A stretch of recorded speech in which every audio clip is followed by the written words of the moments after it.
So, as you guys already know, I finally got my mug press, and I am going to walk you through my first press and what not to do.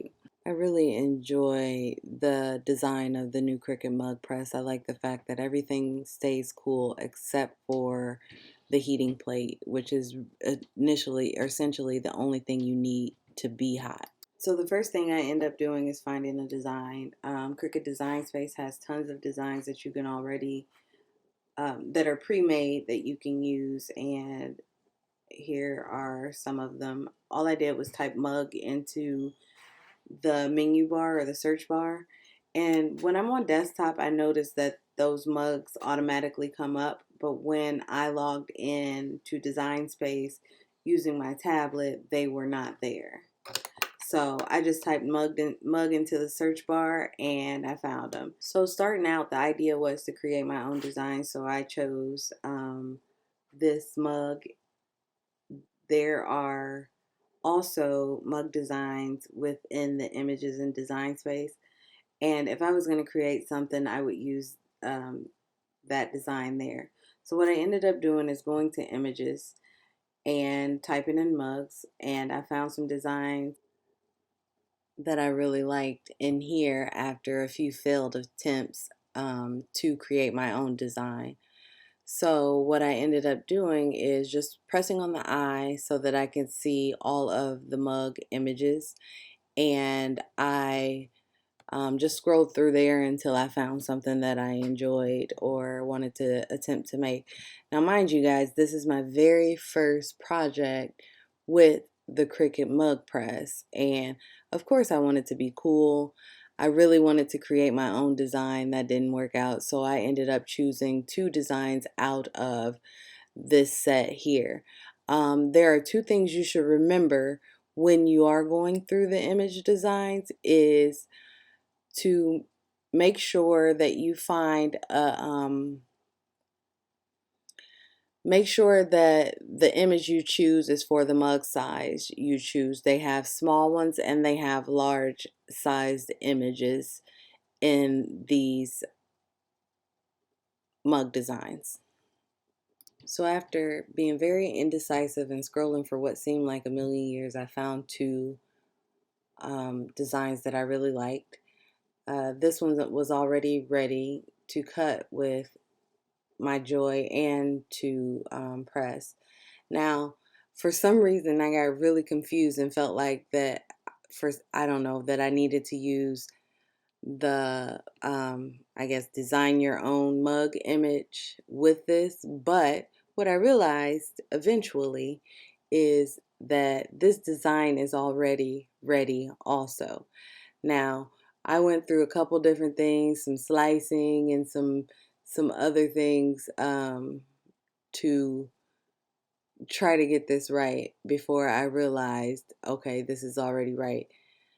And here you see me resizing it, but that is also why I told you to make sure you're choosing the right size design for the mug you have, because then you don't have to resize it.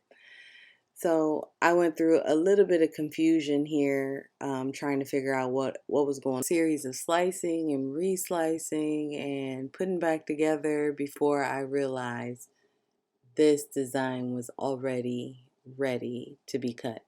I was pretty embarrassed, even though I was the only one in the room. But this had been a very long day, which caused my brain not to completely work properly. I was a little bit disgusted when the light bulb went off and told me that I don't need the rest of that. So once you got have your design set up already, or you can go ahead and click on Make It. And because I'm using the Joy, it's going to ask me which way I want to cut, and I want to cut it on the mat because I'm using Cricut Infusible inks and not the Cricut Joy Smart products. On the next screen, we are going to set everything up to be cut. And because this one design has words which I didn't end up using, and I'll explain to you why, you want to make sure that it's mirrored. And just to be safe, I mirrored everything, and then you're going to click on Make It. You select your machine, which for me is the Cricut Joy. I'm letting that connect right now, and then I go ahead and choose Cricut Infusible Inks as my material. When you load your Cricut Infusible Inks onto your mat, you want to make sure that the matte side is up. You want the shiny side down and touching that adhesive on your mat, because you want the matte colored side to be the side that gets cut. Once your machine is all finished cutting, go ahead and unload it. With the mugs, I go ahead and remove the portion that is going to be discarded around the edges here. And then another tip for this is I should have made it go through twice. I should have made my Joy cut it twice, because this part here was just a little bit tough to get off. But flip your mat upside down and peel the mat off of your material instead of the other way around.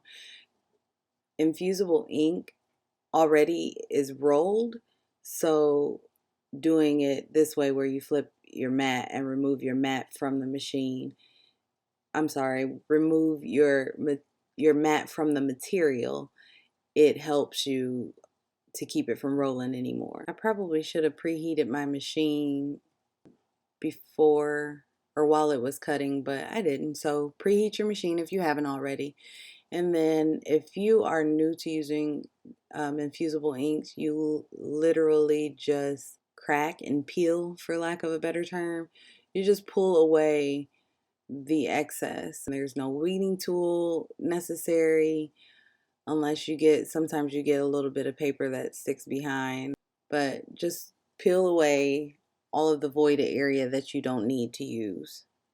Once you have everything peeled off, you're going to wrap around your cup or your mug very tightly.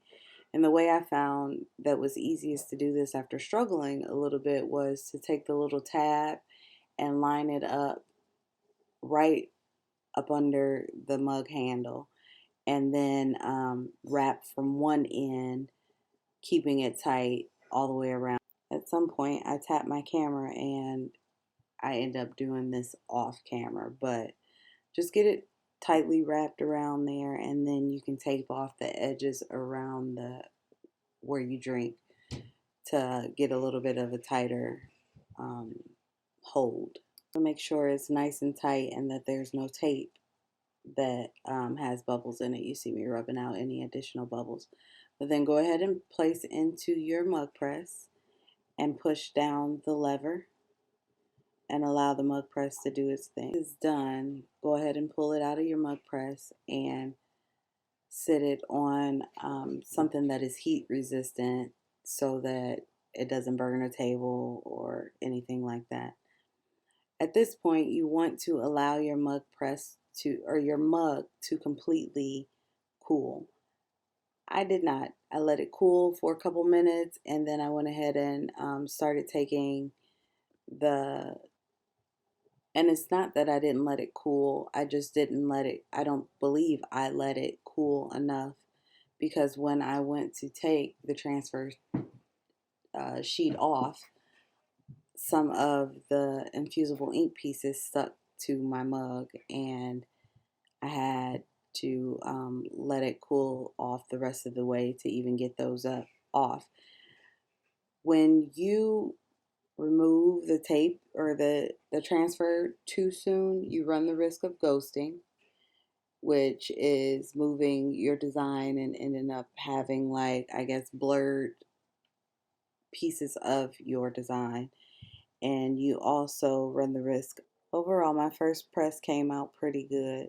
If you have any questions or comments, go ahead and comment below.